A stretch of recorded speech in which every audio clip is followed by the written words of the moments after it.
Hola, muy buenas noches, bendiciones para todos, bienvenidos a esta nueva clase y a este nuevo nivel, a este segundo nivel de discipulado que estamos iniciando el día de hoy. Y qué bueno ver a tantos conectados apenas empezando. A ver, por aquí nos saluda Mari Castillo, que ya reclamó hoy su diploma. Su certificado más bien. Daniel, Dina, bueno, dice que ya está lista para aprender, qué bueno, excelente. Luceli, debe estar ahí con Don Ángel. Tatiana, emocionada, nosotros también estamos emocionados de ver que ustedes están tan emocionados. La verdad que nos alegra mucho ver la motivación que tienen, la alegría que tienen de aprender, la disposición que tienen. La pastora Yasmín también, que es muy juiciosa. Beatriz Rodríguez dice: Dios los bendiga con sabiduría. Bueno, muchísimas gracias por sus deseos, por sus bendiciones, Beatriz. A ver quién más nos saluda por aquí. Bueno, Brian, qué bueno Brian que esté por ahí. Estrella, listo. Bueno, ya hay un buen número. Amparito también iba conectadita. Es muy importante para nosotros ver esa motivación y ver todos los que nos han pedido certificados, todos los que están motivados terminando las clases. Hay unos que están atrasados y en el momento en el que se van emparejando, en el que van alcanzando las 16 clases del primer nivel, van pidiendo el certificado. Si usted es una de las personas que no ha terminado de ver las 16 clases, por favor desconecte, mentiras. Continúe ahí, no se vaya a salir de la clase, síganos acompañando, pero por favor vea todo el primer nivel, que va a ser de mucha edificación para usted, va a darle demasiada información, demasiada revelación que va a ser útil para su vida y que le va a permitir también asimilar y entender con mayor facilidad este segundo nivel. Para reclamar el certificado de este segundo nivel es necesario que usted tenga el certificado del primer nivel.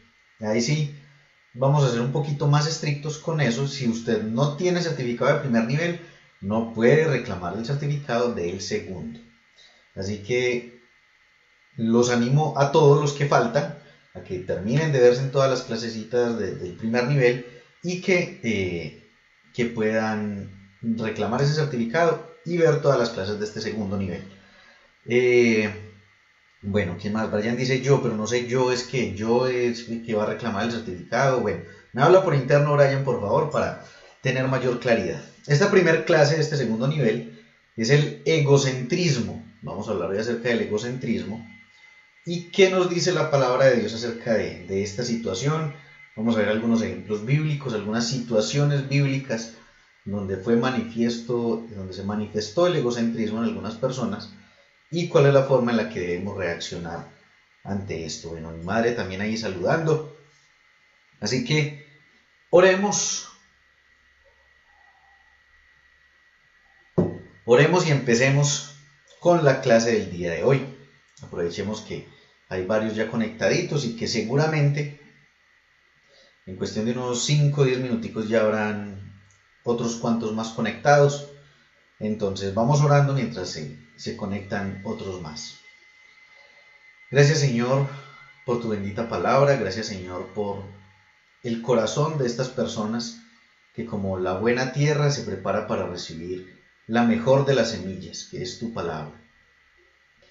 Gracias, Dios, porque hoy tenemos un nuevo comienzo, un comienzo de más enseñanzas, un comienzo de aumentar de nivel, de aumentar la exigencia y de aumentar el conocimiento en nuestras vidas.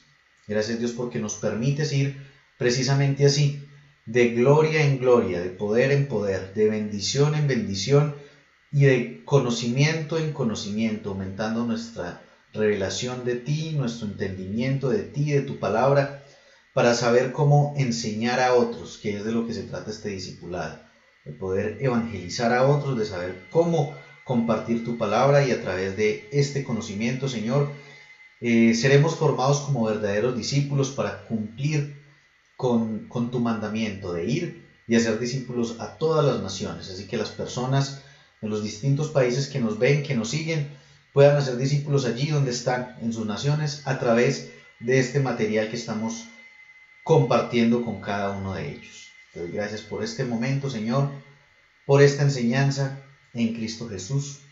Amén. Bueno, nos saluda también Yulis desde Cartagena.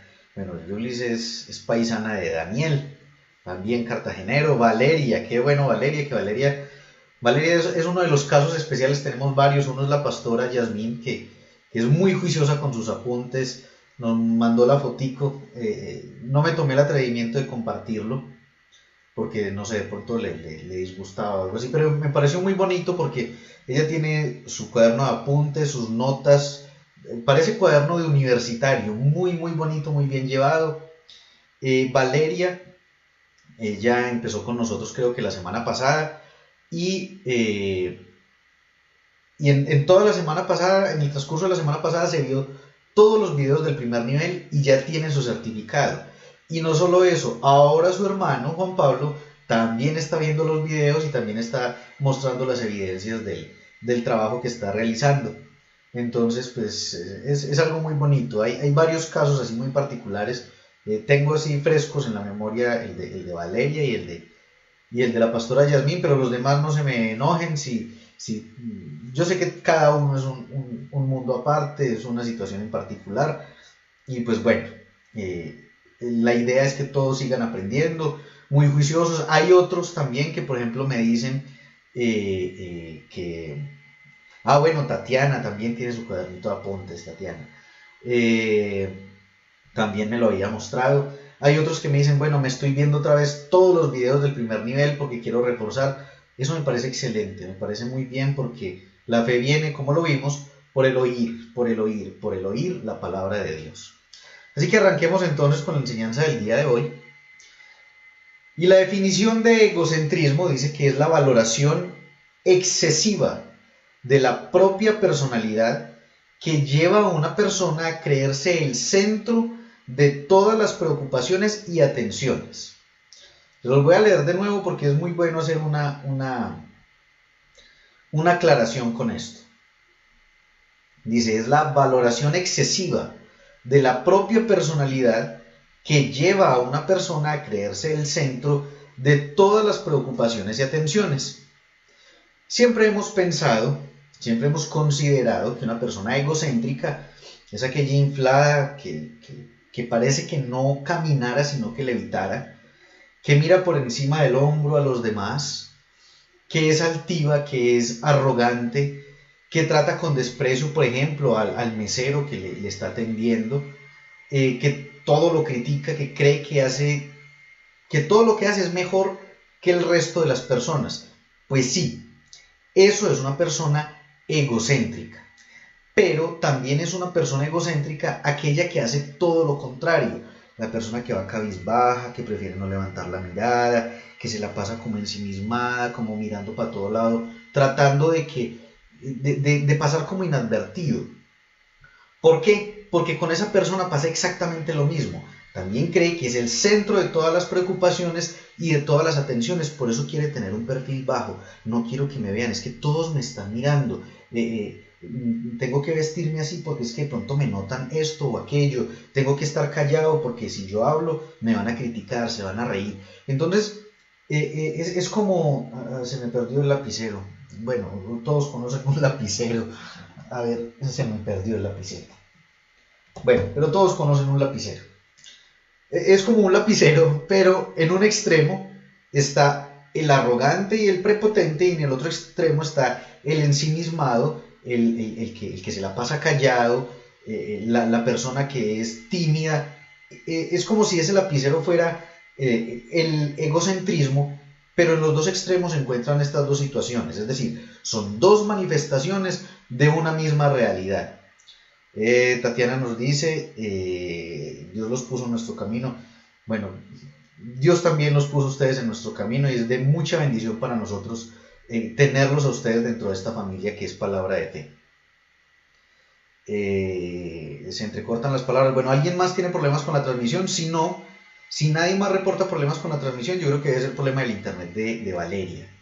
Mire si de pronto tiene muchos dispositivos conectados en casa y desconecte los que sea posible desconectar, de pronto el televisor que a veces está conectado ahí al wifi, etcétera, o si hay varios viendo la transmisión, entonces véanlo por un solo dispositivo, porque a veces pasa de que se empieza a frizar y todo esto, pero no es por nosotros, sino por ustedes allá que de pronto tienen varios dispositivos conectados a la red.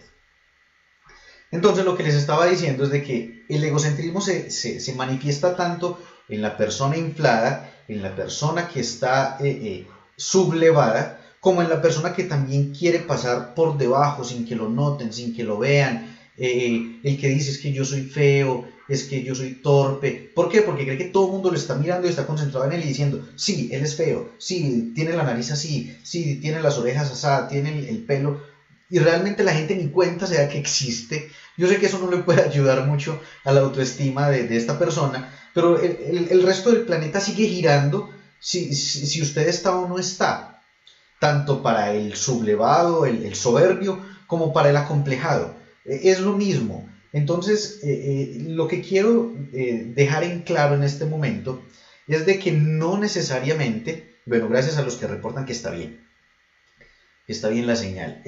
Lo que quiero dejar en claro es de que no necesariamente es aquella persona altiva únicamente el egocéntrico, aquel que quiere estar como invisible también por lo mismo, porque no quiere que lo noten, porque cree que todos están al pendiente de él. Así que tanto el arrogante como el acomplejado aquel, el tímido, el callado, todo esto que ustedes yo creo que ya me han entendido, también es un egocéntrico. Y, van a darse cuenta por qué. Todo debe tener una utilidad, todo debe servir para algo en esta vida. Y Proverbios nos muestra para qué sirve el orgullo. Dice Proverbios 13, capítulo 13, versículo 10. Dice, el orgullo solo provoca peleas. O sea que si usted no sabía para qué servía el orgullo, ya sabe para qué sirve. Para provocar peleas. El orgullo solo provoca peleas. Proverbios 13, 10. La segunda parte del versículo dice, la sabiduría está con los humildes. Parece como que fueran dos conceptos totalmente, pues como dispares, como que no tuviera relación una cosa con otra, pero en realidad sí. Hay algo que usted puede hacer con los versículos, y quiero hacerme entender con esto, y es usted poner el versículo patas para arriba, ¿sí? O sea, a decir lo contrario. Y le quiero poner un ejemplo para que no piense que le estoy diciendo que tuerza las escrituras, que le agregue o le quite la palabra, no. Quiero ponerle un ejemplo. Juan 3:16 dice que de tal manera amó Dios al mundo que ha dado a su Hijo unigénito para que todo aquel que en él crea no se pierda, sino que tenga vida eterna. Eso es lo que dice. ¿Qué es lo que no dice? El versículo podríamos ponerlo al contrario, diciendo, si Dios no amara al mundo, no habría dado a su Hijo unigénito para que todo aquel que en él crea no se pierda, sino que al contrario, si él no dio a su Hijo unigénito, sería para que todos nos perdiéramos y nos fuéramos a la condenación eterna. ¿Sí? Eso es poner un versículo al contrario, para que nosotros podamos dimensionar más lo que el versículo está diciendo. De hecho, la próxima clase va a ser acerca de cómo estudiar la palabra de Dios. Entonces, si ponemos este versículo al revés, podríamos decir, el humilde, es decir, poniendo al orgulloso en lugar del humilde y viceversa, el humilde no provoca peleas y la sabiduría no está con los orgullosos. ¿Cierto? Que revela realmente lo que pasa pues, en la vida real. Una persona humilde nunca la va a ver usted ocasionando un problema, ocasionando una pelea, ocasionando un disgusto. Ah, me equivoqué ahorita. Daniel es de Venezuela y Andrés es el de Cartagena. Hola Andrés, ¿cómo está? Porque por aquí hay una paisana suya que nos saludó ahorita. Se me perdió. Bueno, pero por aquí tiene Andrés una paisana. Para que sepa que son varios de Cartagena. Clara también nos saluda desde México, desde la Ciudad de México, qué bien. Bueno, el tema es de que la persona, mientras que la persona orgullosa, en el entorno de la vida de la persona orgullosa, siempre hay problemas, siempre hay pleitos, siempre hay chismes, siempre hay bonche, como decimos aquí, siempre hay rollo. En el ambiente de la persona humilde no. Por ejemplo, en el caso de Jesús, los fariseos permanentemente le estaban buscando pelea. Pero para pelear se necesitan dos. Si uno solo va a pelear y el otro no, simplemente es como darle golpes al aire, como ladrarle a la luna, como dicen por ahí. En este caso, siempre que iban a buscarle pelea a Jesús, ellos se iban en blanco. Porque en Jesús no encontraban un rival. Es más, cuando Jesús le respondía, lo hacía con tanta sabiduría y lo hacía con tanta humildad que ellos se quedaban callados y les tocaba irse. No había confrontación, o sea, Jesús no era rival para ellos. No solo por su sabiduría, sino por su humildad, porque en él nunca estaba el deseo de pelear. Por el lado de ellos, los fariseos, ellos sí querían echarse a todo el mundo en contra. A Pilato, al mismo Jesús, a todos. Entonces lo vemos reflejado tanto en la historia bíblica como en la vida real. Si usted hace un recuento en este momento de las personas egocéntricas que le rodean, se va a dar cuenta de que esas personas siempre están rodeadas de pleitos, siempre hay rollo, siempre hay bonche con esa persona. Otra versión de este mismo versículo dice, la gente orgullosa provoca peleas, la gente humilde escucha consejos. Hagamos lo mismo con esta versión, pongámosla al revés. La gente humilde no provoca peleas. La gente orgullosa no escucha consejos. Esa es una de las características de las personas orgullosas. Las personas que son orgullosas, que son egocéntricas, no reciben consejos. Ellos lo buscan a uno para pedirle un consejo, pero no es tanto porque deseen en realidad el consejo, sino porque esperan que uno se ponga de acuerdo con lo que ellas piensan. Por eso cuando a veces buscan a mi esposa o le dicen a mi esposa, qué bueno hablar con Oscar para preguntarle acerca de tal o cual cosa, para pedirle consejo, lo primero que ella le dice es, pero él le va a decir lo que piensa. Y a veces a la gente no le gusta que uno diga lo que piensa o lo que dice la palabra de Dios respecto a algo, sino que la gente prefiere que uno le diga lo que ellos quieren oír y endulzarles el oído y decir, ah, sí, yo tenía razón, voy a hacer lo que quiero hacer. Pero resulta que esa es la posición del egocéntrico, del orgulloso, no aceptar el consejo. El humilde sí. De esa manera, por ejemplo, en el caso de la vida de iglesia, uno se da cuenta cuando una persona es orgullosa y cuando no.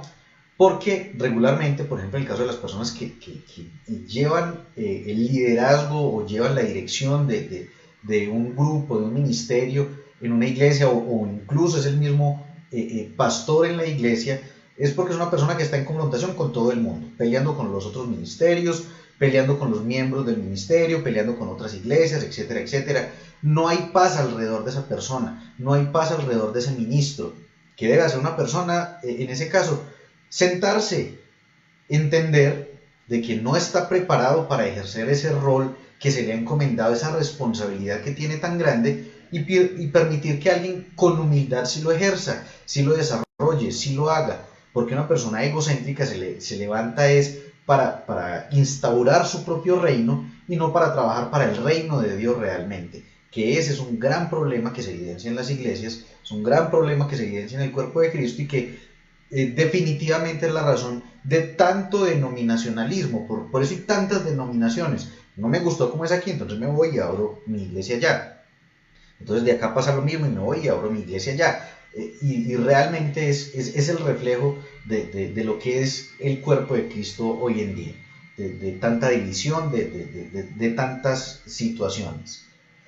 Situaciones que encontramos también en la palabra de Dios, como estas situaciones de peleas, de pleitos, de divisiones, incluso entre las familias, las vemos en la palabra de Dios. Como entre el mismo pueblo de Israel se dio una situación bien particular. Esto se encuentra en Números capítulo 12. Esto es Números capítulo 12, versículo 1 en adelante, desde el primer versículo. Dice, mientras se encontraban en Aserot, aquí ya hay algo importante y es que Aserot en hebreo significa aldeas, aldeas. Entonces hay que pensar en algo. Ellos estamos hablando en Números, se nos describe parte del trasegar del pueblo de Israel por Israel, porque eso va por el desierto, perdón, porque esto es algo complementario. Es decir, Éxodo nos trae unas narraciones, Números nos trae otras, Deuteronomios otras que a veces se repiten con Éxodo, pero lo que es Éxodo, Números, Deuteronomios son muy enllavados. Lo mismo con Levítico también, aunque Levítico se centra más en la parte sacerdotal, pero nos muestran como fragmentos de relatos que tenemos que unir como un rompecabezas. En este caso nos dice que se encontraban en Aserot, que es aldeas, significa aldeas. ¿Cómo que aldeas si ellos iban por un desierto? En los desiertos no hay aldeas. Ellos fueron quienes hicieron la aldea. Aunque ellos en el desierto se estaban comportando como nómadas, avanzando de a poco, en este punto, si ustedes se vuelven al capítulo 11, versículo 35, dice, y se quedaron en Aserot. Quiere decir de que ellos ahí no acamparon, porque de hecho más adelante, por allá creo que es en el capítulo 30 y algo de Números, dice, acamparon en Aserot. Recuerde que ellos empezaron a dar vueltas y vueltas por el desierto por la situación que se presentó con los espías. Todo esto es historia bíblica que ustedes deben de conocer, y si no, pues lean por favor la palabra de Dios en sus ratos libres para que conozcan estas historias bíblicas que son muy bonitas. Ellos empezaron a dar vueltas en el desierto y por allá en el capítulo 30 y tanto de Números dice acamparon. Acampar es usted hacer su campamento 1, 2, 3 noches, pero cuando dice quedarse es porque se asentaron. Es decir, mientras que más adelante en Números dice que ahí mismo en Aserot estuvieron solo unos días, en este caso ve que se quedaron, estuvieron ahí establecidos por un buen tiempo. Como que aldeas, como se quedaron un buen tiempo, las 12 tribus formaron diferentes aldeas y se quedaron ahí un rato. Es decir, este lugar se empezó a llamar Aserot solo a partir de ese momento, porque no había ninguna aldea sino hasta que ellos llegaron. Ahora, ¿por qué es importante este contexto? Porque es en la convivencia donde la gente empieza a revelar realmente su corazón y a revelar realmente quién es. Por ejemplo, volviendo a la vida de iglesia, es en el compartir con la gente en la iglesia, en los grupos de trabajo, que usted se da cuenta quién es quién. Hola Mari, qué bueno verla conectadita. Mari Guillén. Y Mari Castillo, sí, en 11:35 es donde dice que se quedaron, pero por allá en el capítulo 30 y tanto, capítulo, es donde dice que acamparon únicamente, no otra de las vueltas que dieron por la misma zona. Entonces, lo que les venía diciendo es de que en la convivencia es donde nosotros vemos quién es quién. Tanto en la vida de iglesia, en el compartir en un grupo de trabajo, el estar en reuniones, el estar realizando actividades juntos, es donde se ve realmente el carácter de la gente, como en la convivencia en casa, donde usted de pronto no ha tenido la oportunidad de vivir con alguien que distingue, y cuando ya puede vivir con esa persona es donde usted dice, yo no sabía que era tan complicado o tan complicada esta persona para vivir con él. Brian, sí, Números capítulo 12 del versículo 1 en adelante. Ahí vamos, no hemos avanzado más. Entonces dice, mientras se encontraba en Aserot, María, o sea, mientras estaban conviviendo allí en estas aldeas, María y Aarón, aquí hay que notar algo y es el orden en el que se mencionan los nombres de las personas en la Biblia. Cuando se menciona un orden, hay algo escondido detrás de ello y ya lo vamos a mirar. Dice, María y Aarón, los hermanos de Moisés, empezaron a hablar mal de Moisés, porque éste se había casado con una mujer etíope. En la versión Reina Valera dice, con una mujer cusita. Cusitas son unas etnias que se encuentran en una región de África, y en Etiopía hay algunas de estas etnias cusitas, como también en Somalia y en otros países. Aquí se asume de que era de Etiopía. Entonces ellos empezaron a criticar a su hermano Moisés, porque se había casado con esta mujer que obviamente, pues al ser de esta región, era de un color de piel oscuro. Además, dijeron, el Señor no ha hablado solamente con Moisés. Esto suena como a comentario de niño de escuela. El Señor no ha hablado solamente con Moisés, también ha hablado con nosotros. Y el Señor lo oyó, dice aquí en la palabra. O sea, eso es como cuando en la empresa hay celos entre las personas y hay de pronto alguien que es cercano al jefe y otro llega y dice, sí, pero yo también estuve hablando con el jefe, ahora que me lo encontré en un pasillo estuvimos hablando un rato, o sea, como yo no soy el de menos, yo también hablo con el jefe. O sea, se dan cuenta de lo infantil, de lo ridículo que se escucha a una persona egocéntrica hablando. O sea, esto es pelea de kindergarten, del jardín. Esto es una discusión tonta. El comentario mismo es tonto. Dice, el Señor no ha hablado solamente con Moisés, también ha hablado con nosotros. Como, pues es que nosotros estamos al mismo nivel de Moisés. Y dice que el Señor lo oyó. El versículo 3 me parece muy, muy interesante porque dice, en realidad, Moisés era el hombre más humilde del mundo. ¿Qué tiene que ver eso con lo que vienen hablando? Pues tiene que ver todo, porque quiere decir de que Moisés se enteró de lo que estaban hablando de él y de su esposa, pero que él no le dio importancia, porque cuando una persona conoce su identidad, sabe quién es, conoce el propósito que Dios tiene con él, no le importa lo que digan los demás. De pronto él conservó alguna distancia con ellos porque no nos dice si se les acercó a hablar, a reclamar. Bueno, evidentemente no le reclamó nada, pero entonces él se quedó callado, no hizo nada, no fue a discutir. Dice que era el hombre más humilde del mundo. Él sabía quién era, él sabía el propósito con el que él había sido llamado. De hecho, si uno se detiene a mirar un poco a Moisés, Moisés fue capacitado al mismo nivel que el faraón. Él y el faraón crecieron juntos, fueron educados juntos. Él tenía tanta capacidad para gobernar Egipto como la tenía Faraón. Es decir, en los primeros 40 años de vida de Moisés, él fue capacitado académicamente como un estadista, como alguien para gobernar una nación. Los otros 40 años de su vida fue capacitado en pastoreo, en pastorear ovejas. Y se da uno cuenta de lo bonito de la providencia divina, y es que él, a partir de los 80 años, iba a ser el encargado de presidir a esta nación de Israel, que iba como nómada por el desierto, pero también de pastorear a las ovejas de Dios, a ese rebaño que es la nación de Israel para él en este momento de la historia, en este punto en el que estamos leyendo.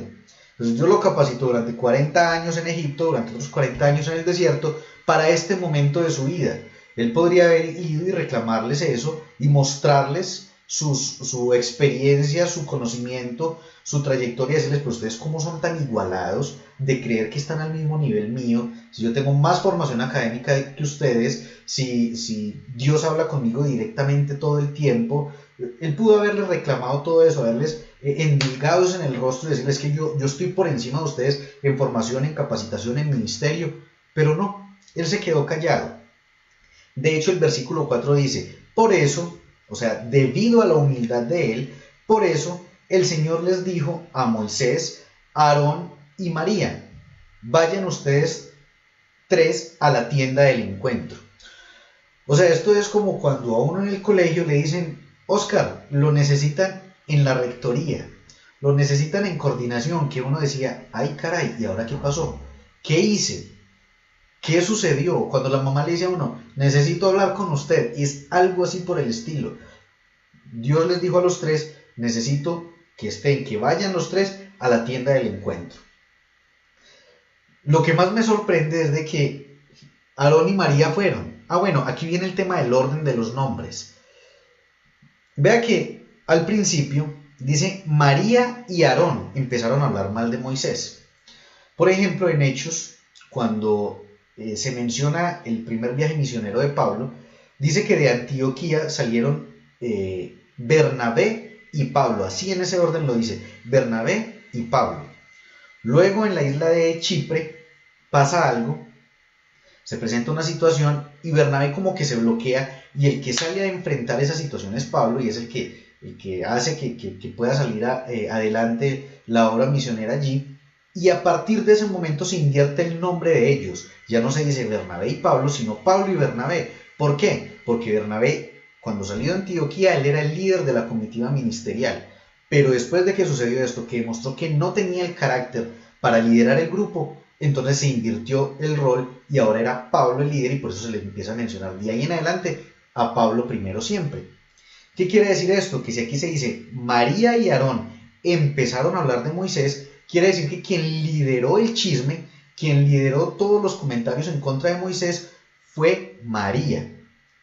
Aarón de pronto estuvo ahí callado, simplemente decía, sí, me estoy suponiendo únicamente. Pero de acuerdo a lo que nos plantea aquí la palabra, era María quien lideraba los comentarios en contra de Moisés. Pero luego, más adelante, nos dice en el versículo 5, en el versículo 4 al final dice, los tres fueron allá, me sorprende que hayan ido, yo no voy, yo me quedo durmiendo, me escondo, hago alguna cosa, pero yo no voy a esa reunión. Si uno le preocupaba ir a la reunión del rector, cuando decían, vaya a la oficina del rector, ahora que diga Dios, los necesito para hablar con ustedes, yo no voy, yo más bien me quedo en otro lado porque se sabía que era para un regaño. Entonces el versículo 5 dice, entonces el Señor bajó en una espesa nube y se colocó a la entrada de la tienda. Luego llamó a Aarón y a María. ¿Por qué acá se invierten otra vez los nombres? Porque el sacerdote era Aarón. Ya en este momento él había sido ordenado como sacerdote desde el número 6.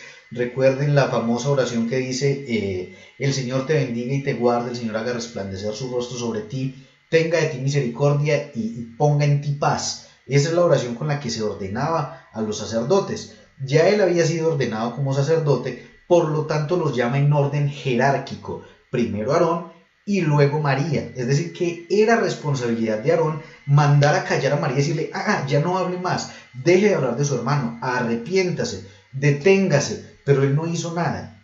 Y en orden de jerarquía, Dios los llama. Luego llamó a Aarón y a María. Y cuando ellos se presentaron, el Señor les dijo, escuchen esto que les voy a decir. Cuando hay entre ustedes un profeta de mi parte, yo me comunico con él en visiones y le hablo en sueños. Pero con mi siervo Moisés no lo hago así. Él es el más fiel de todos mis siervos. Con él hablo cara a cara y en un lenguaje claro. Y si él me ve cara a cara, ¿cómo se atreven ustedes a hablar mal de él?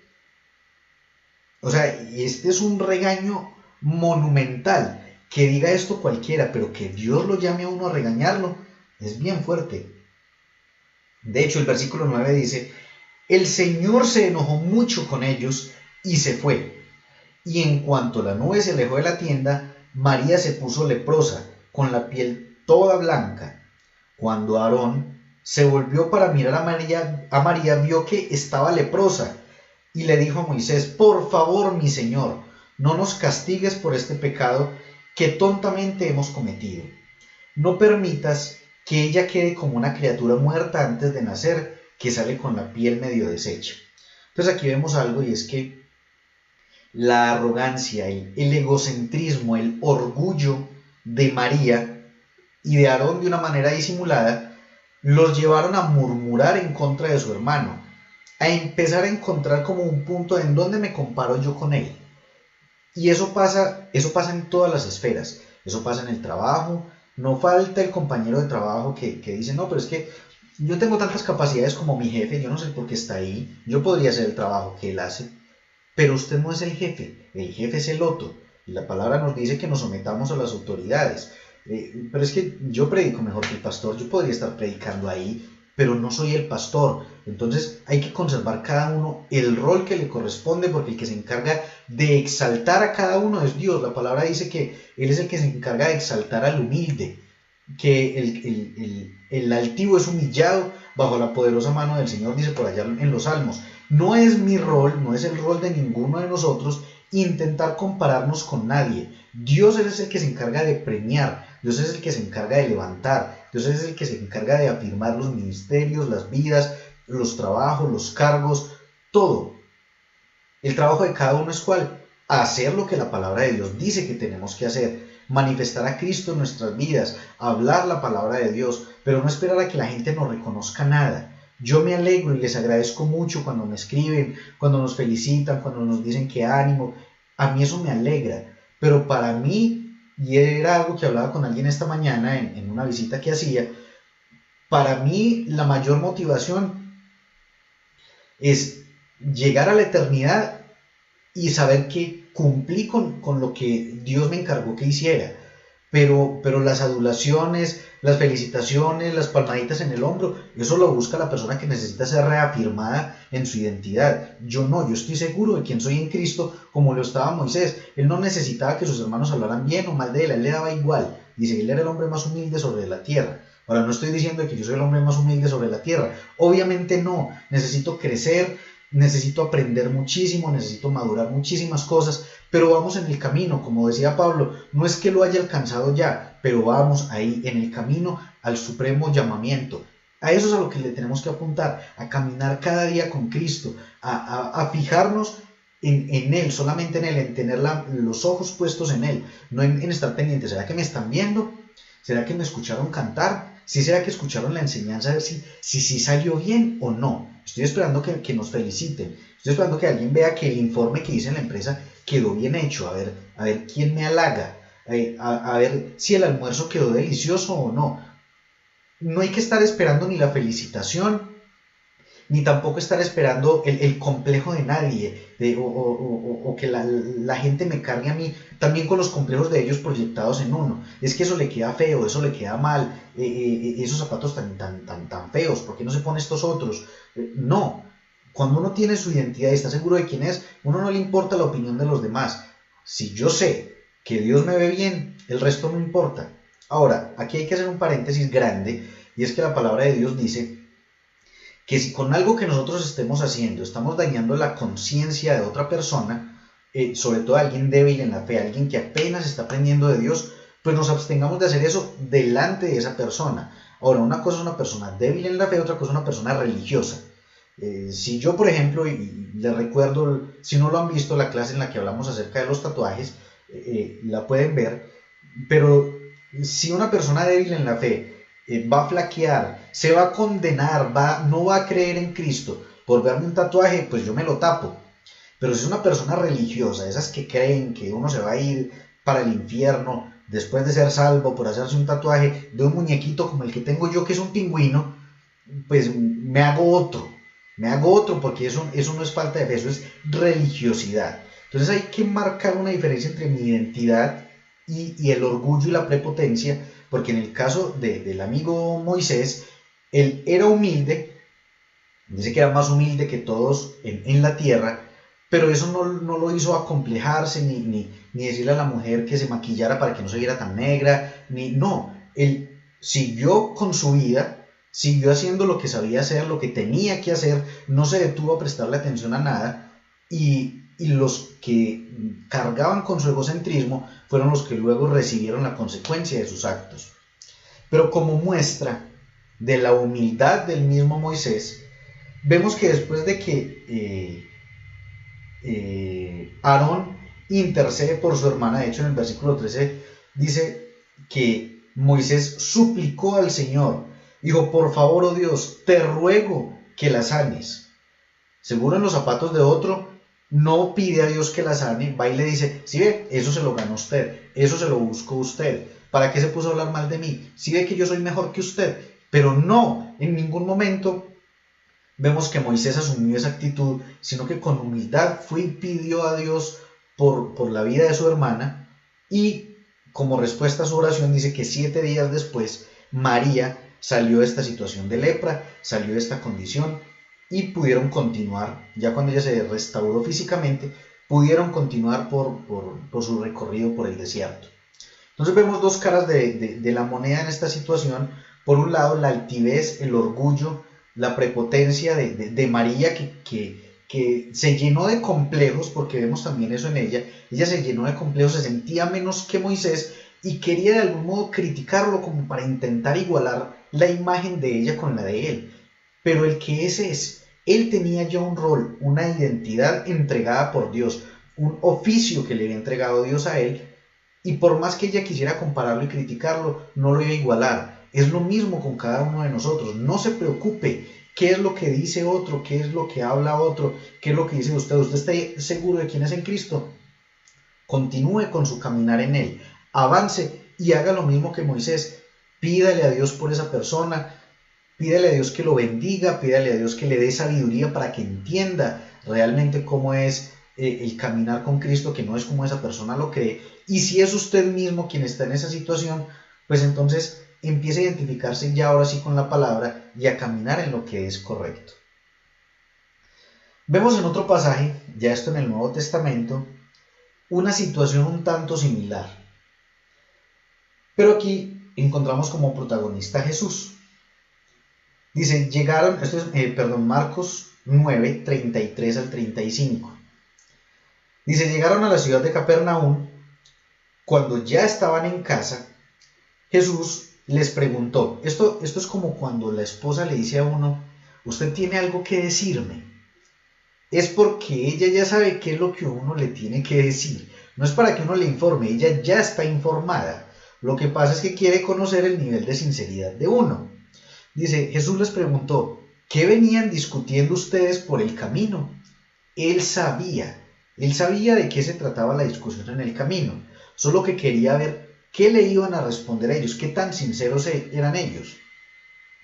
Pero se quedaron callados, porque en el camino habían discutido quién de ellos era el más importante. Le suena muy parecido a María, la hermana de Moisés. Querían saber quién era el más importante de los 12. O sea, ellos ya sabían que Jesús era el más importante, pero entonces empezaron como a disputarse el segundo lugar. Bueno, acá entre los 12, ¿quién es el que sigue?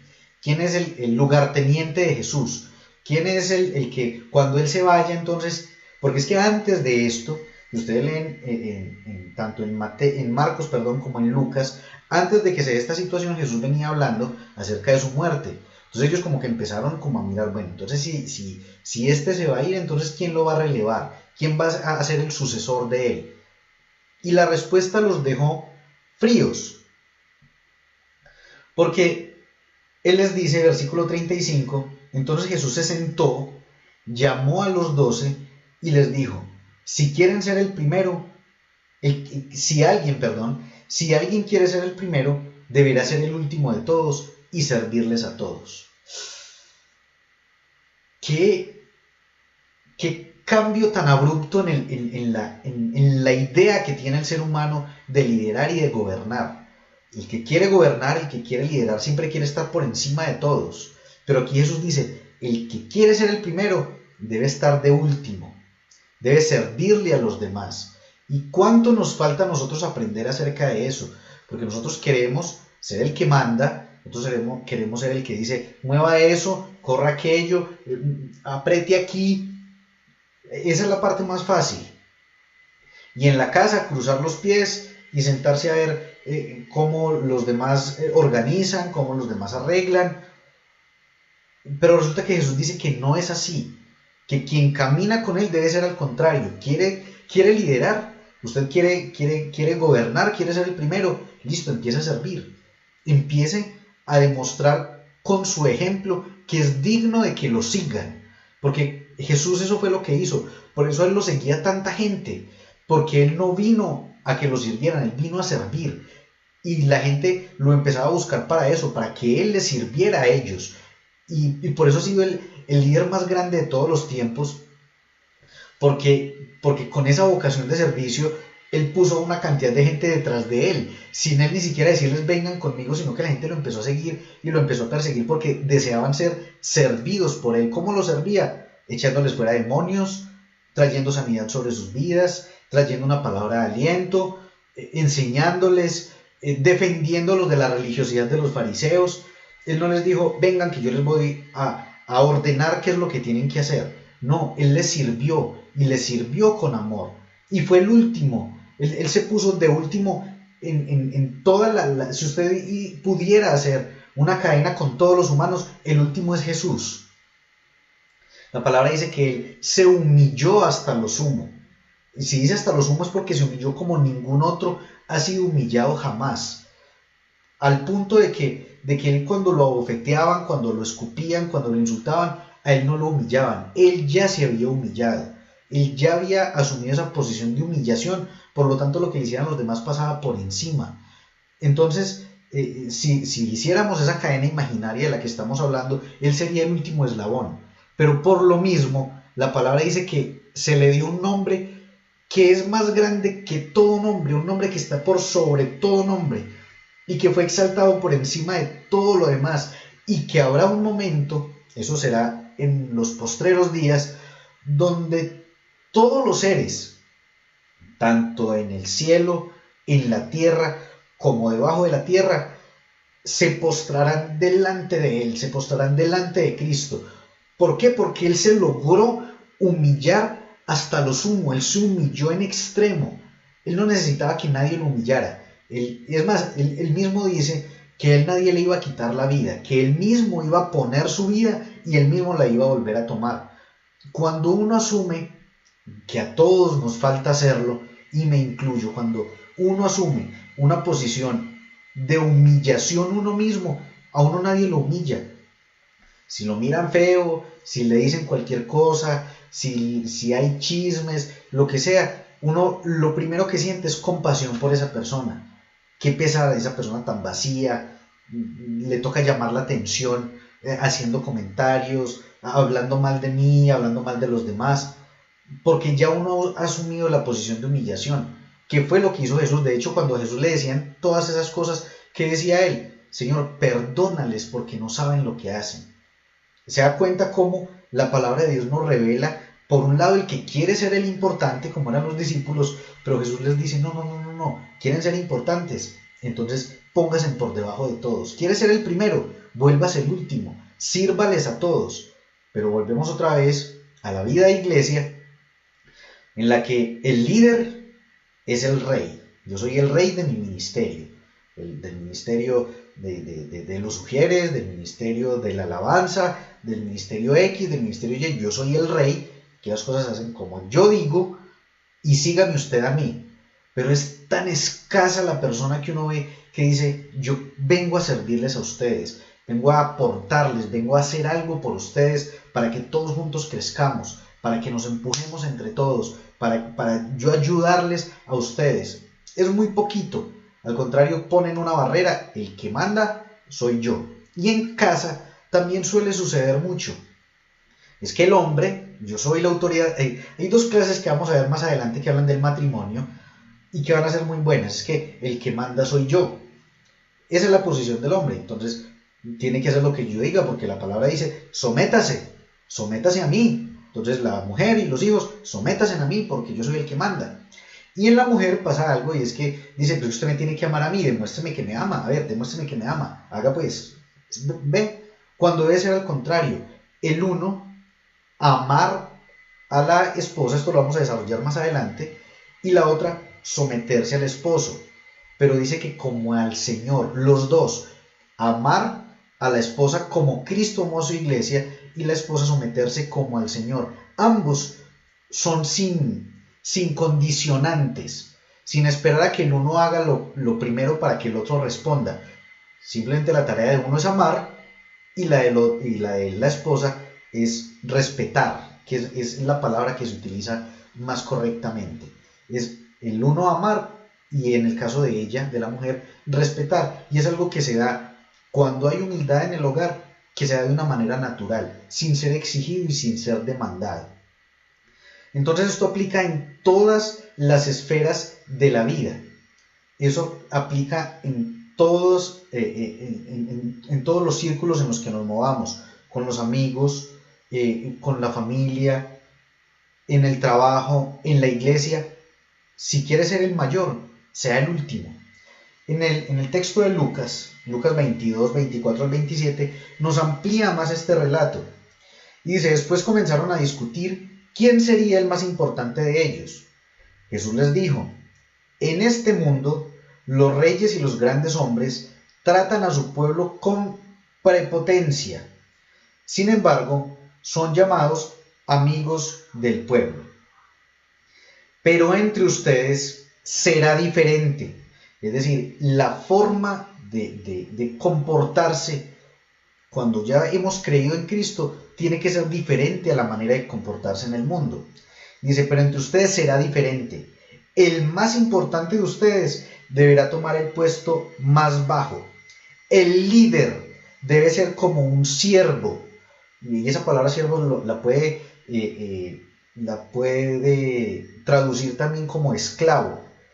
¿Quién es más importante? ¿El que se sienta a la mesa o el que la sirve? El que se sienta a la mesa, por supuesto, pero en este caso no. Pues yo, más importante que Jesús no hay nadie, yo estoy entre ustedes como uno que sirve. Entonces, si Jesús vino en ese plan de servir, Él vino en ese plan con ese deseo de, madre, ¿cuál cita? La primera era Marcos 9, 33 al 35. Mabel, no se preocupe, luego lo ve completo.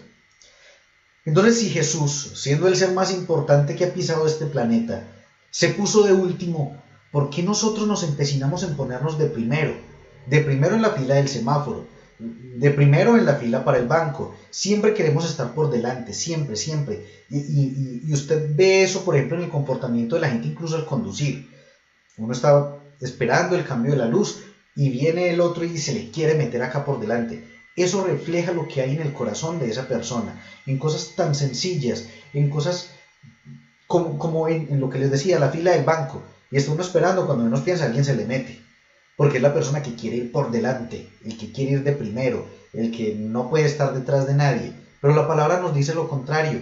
El que quiere ser el primero, quédese de último, sírvale a los demás. Hombre, qué pesar este señor, es tan arrogante que no se da cuenta la lástima que inspira de todos los demás, déjelo que se meta. Ayer me pasó algo muy particular manejando y un señor incluso violando una norma de tránsito, no sé las normas de tránsito en los otros países que nos ven, pero pues las motos tienen que ocupar el lugar de un vehículo común y corriente. Un señor se mete por un espacio por donde no cabe. Yo, para que no se me metiera otro vehículo por acá por la derecha, avanzo un poquito y le toqué la moto. Y el señor voltea y me mira pues como a quererme pegar, cuando él era el que estaba cometiendo la imprudencia. Por norma de tránsito él no podía estar ahí. Pero yo no me iba a enrollar en discusiones en la calle, pero es que usted y la norma. Yo le hice señas de disculpe, qué pena. Entonces el señor como que se desarmó y tomó aire y se fue. Él era el que estaba obrando mal, pero aún así, listo, qué pena, disculpe. Así se desarma a una persona que quiere entrar en conflicto con uno. Dice que la palabra suave aplaca la ira. Demuestra uno más grandeza a través de la humildad que a través del quererse imponer por encima de otro. Entonces vemos eso, que es precisamente lo que Jesús nos ha mostrado en su palabra, que es lo que Él desea que nosotros hagamos, que nos pongamos de último. Fácil no es sencillo y nos cuesta empezarlo a implementar, pero lo que la palabra nos dice, y con la guía del Espíritu Santo, y ahora que tienen herramientas suficientes con el hablar en lenguas, es algo que Dios empieza a poner en nuestro corazón para que lo vayamos aplicando cada día más. Mateo 7:12 dice: así pues, hagan ustedes con los demás como quieran que los demás hagan con ustedes, porque en eso se resume la ley y los profetas. Recuerden que hasta este momento no había empezado el nuevo pacto. Recuerden que el nuevo pacto empieza con Pentecostés, cuando el Espíritu Santo sella el nuevo pacto. Él es la garantía del nuevo pacto, las arras, la garantía de lo que hizo Cristo en la cruz. Entonces aquí Él nos está hablando de la ley, es decir, que en ese momento incluso quien hiciera esto estaba cumpliendo con toda la ley. ¿Hacer qué? Hacer con los demás lo que quisiera que hicieran con él mismo. Y es que ese debe ser nuestro proceder. Si nosotros viviéramos de ese modo, esto sería un mundo más perfecto que la revista Atalaya. ¿Se han visto las portadas de la revista Atalaya, que todos son pajaritos y flores y todo el mundo se ríe y todo el mundo es feliz? Pues hombre, así seríamos todos nosotros si viviéramos de este modo. Desafortunadamente el mundo perfecto no existe, y la única forma de que la voluntad de Dios se instaure en la tierra es que nosotros seamos esos agentes transmisores de la voluntad de Dios, y que podamos hacer esto que nos pide Jesús. Hagamos con los demás como nosotros quisiéramos que hicieran con nosotros mismos. Porque como dice mi esposa, el orgullo mata más personas que cualquier enfermedad. Por orgullo son todas las peleas, lo que leíamos en el versículo inicial. Por el orgullo son las guerras, por el orgullo son los divorcios, por el orgullo son tantas cosas que se presentan en la vida diaria. Ahora usted podría decir, pero es que entonces, si a mí el esposo me está acabando a garrote, entonces no me puedo divorciar. Sí, claro, es que en ese caso el orgulloso es él, que cree que está por encima de usted y que la puede acabar. Claro, de eso hablaremos en otro momento. No les estoy diciendo de que todo el mundo acabe con su matrimonio ahora apenas se acabe la transmisión. La cuestión es de que por religiosidad una pareja no tiene por qué estar aguantando ni infidelidades, ni maltratos, ni hambre, ni nada de ese tipo de cosas. Eso lo vamos a hablar en otra ocasión, pero sí quiero que sepa que el orgullo es el que acaba con todas las relaciones matrimoniales, de amistad, familiares, y podemos seguir haciendo la lista. Pero si nosotros obramos con los demás del modo que queremos que nos traten a nosotros, esto sería una maravilla, porque entonces uno no se va a meter en la fila del otro, uno va a querer integrar a las otras personas a los equipos de trabajo, uno va a querer enseñar a los demás lo que uno sabe, uno haría que este mundo funcionara correctamente, dándole el paso a la gente cuando necesita pasar en la calle, ayudando al viejito a pasar en el semáforo. Bueno, tantas cosas que podemos hacer en la vida diaria si dejamos el orgullo de lado. De hecho, Gálatas 2:20 dice: en realidad, recuerden que este pasaje hemos hablado anteriormente, en realidad también yo he muerto en la cruz junto con Jesucristo. Ya no soy yo el que vive, sino que es Jesucristo el que vive en mí. Ahora, si dice que yo he muerto, ¿usted ha visto alguna vez un muerto peleando? Pues no, los muertos no pelean, los muertos no discuten. Cada vez que usted les saquen, como decimos aquí en Colombia, les saquen la piedra, cada que lo pongan airado, usted respire y piense, yo estoy muerto, yo estoy muerto. Piénselo, repítalo si quiere 10 veces, en vez de contar hasta 10, piense 10 veces, estoy muerto, yo estoy muerto, yo estoy muerto. Y se va a dar cuenta cómo el muerto no pelea. Aquí en Colombia los muertos votan y reclaman subsidios del gobierno. Votan pues porque a través de cosas ilegales utilizan cédulas de personas que han fallecido para sumarle votos a un candidato en particular y usan esos mismos números de cédula para reclamar dinero de alguien. Entonces aquí en Colombia los muertos votan y reclaman plata, pero los muertos no pelean, así que no pelee evitemos enfrascarnos en discusiones y a veces nos gana la ira y nos gana la carne, pero que esa oportunidad sea para aprender, bueno, ok, la próxima vez reacciono de otro modo. La próxima vez me acuerdo que estoy muerto, porque ya no vivo yo, es Cristo el que vive en mí. Y ahora vivo gracias a mi confianza en el Hijo de Dios, porque Él me amó y quiso morir para salvarme. Entonces piense, yo estoy muerto, no quiero matar al otro, estoy muerto, no quiero matar al otro, porque si no la cosa se complica y la discusión escala y terminamos en una situación en la que vamos a terminar dando un mal testimonio en el ministerio, en la iglesia, en la casa, con los vecinos. En Argentina pasa igual, qué coincidencia, ¿no? Yo creí que era nomás aquí.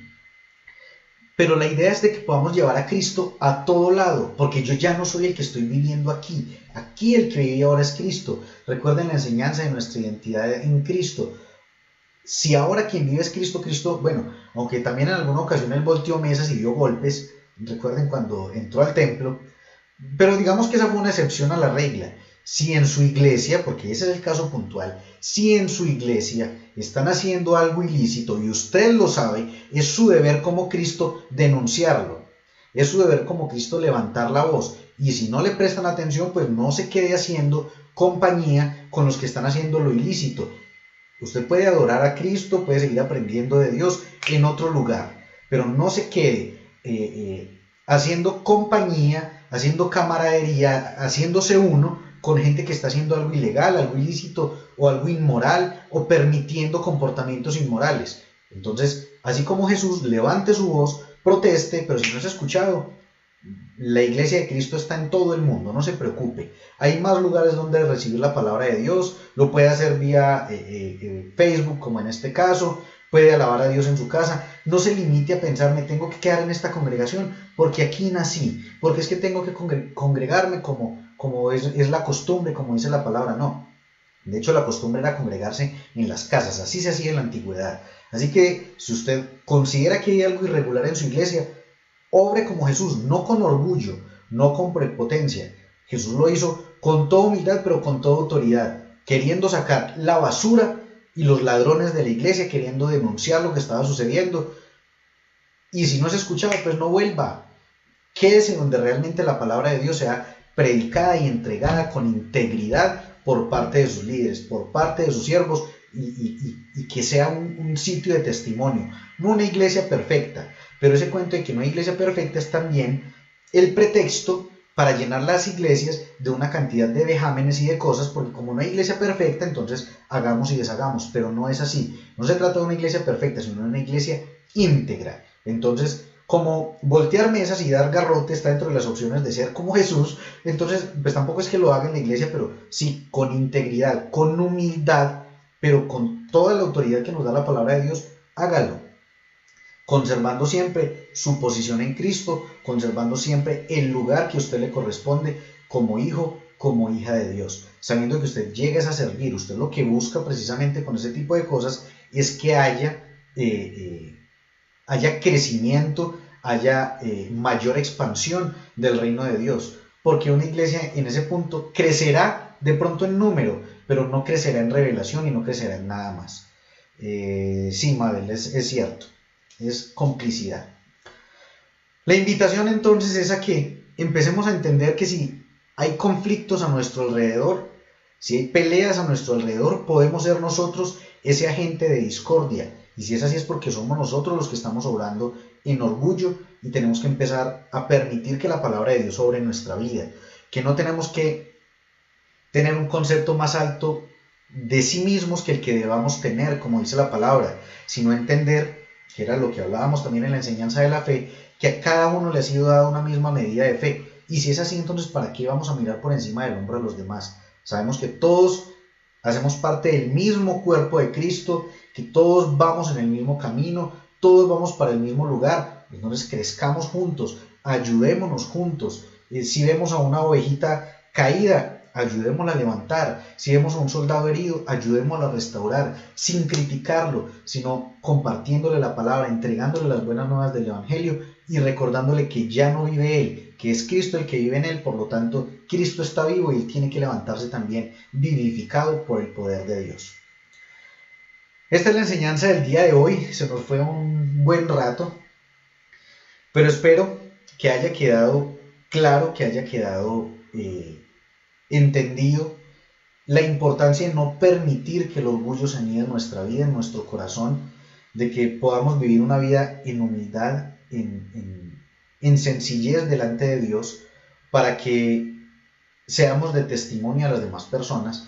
Pero también es importante para que sepamos manejar la situación con personas que tienen este tipo de comportamiento egocéntrico, que sepamos cómo distanciarnos, porque el amor no es aceptación. No se trata de que, pues, así sea egocéntrico, yo mantengo con usted cada 8 días, así me diga de todo, así me haga chismes. No. Por ejemplo, en el caso de Jesús, él amaba a los fariseos, él también murió por los fariseos, pero no se la pasaba con ellos cada 8 días comiendo y en los chistes, y no. Los amaba, pero con distancia. Entonces, cuando sabemos que alguien es así, sigámoslo amando, no le guardemos rencor, no le guardemos odio a esa persona, veámoslo siempre con amor, pero de lejitos, porque sabemos que puede ser una persona nociva para nosotros. Así que la idea es no solo evitar nosotros ser orgullosos, sino saber cómo manejar las situaciones con estas personas y sobre todo orar mucho por ellas para que sean abiertos los ojos de su entendimiento y cada día puedan avanzar más. A ver qué nos dicen por aquí. Que las clases sean de 2 horas. Yo ya estoy disfónico, mi querida Mari. Donde sean de 2 horas, termino hablando así. Entonces, pues, la idea es que lo podamos hacer seguido, pero no de tanto tiempo. Una feliz noche para todos, bendiciones. Nos vemos el próximo jueves con una nueva clase. Y el viernes, con la ayuda de Dios, tendremos nuestro tiempo de alabanza y adoración, que los espero también ahí conectaditos a todos. Bendiciones, una muy feliz noche, que la acaben de pasar muy bien.